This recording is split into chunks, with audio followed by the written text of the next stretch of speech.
இன்றைக்கி நம்ம பண்ண போகிற ரெசிபி பார்த்திங்கன்னா நம்மளுக்கு தோசை, இட்லி, அப்புறம் சப்பாத்தி எல்லாத்துக்கும் சூப்பர் காம்பினேஷனோட இருக்கும். ரைஸுக்கும் சூப்பராக இருக்கும். வாங்க என்ன ரெசிபி இப்போ இந்த ரெசிபிக்கு கடாயில் 2 கியூப் அளவுக்கு பட்டர் சேர்த்துட்டு ஸ்பைசஸ்லாம் சேர்த்து நல்லா பொரிஞ்சோடனே ஒரு பச்சை மிளகாய், 4 பெரிய வெங்காயத்தை பொடியை கட் பண்ணி சேர்த்து இதையும் நல்லா வதக்கிக்கலாம்.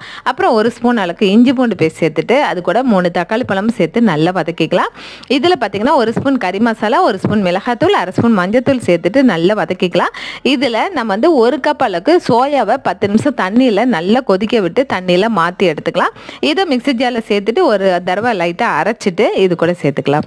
சோயா சேர்த்துட்டு இதில் தேவையான அளவுக்கு உப்பு, கசூரி மேத்தி கொஞ்சமாக சேர்த்துக்கலாம். 4 ஸ்பூன் தயிர் சேர்த்து நல்லா மிக்ஸ் பண்ணிவிட்டு தேவைப்பட்ட நடுவில் ட்ரையாக இருந்தால் தண்ணி தெளிச்சுக்கோங்க. நல்லா மிக்ஸ் பண்ணிவிட்டு இது பச்சை வாசனை போட்டதுக்கப்புறம் தோசையில் இந்த மாதிரி ஸ்டஃபிங் பண்ணி சாப்பிட்டுக்கலாம். இது ரைஸுக்கு எல்லாத்துக்கும் சூப்பராக இருக்கும். ட்ரை பண்ணி பாருங்கள். தேங்க்யூ.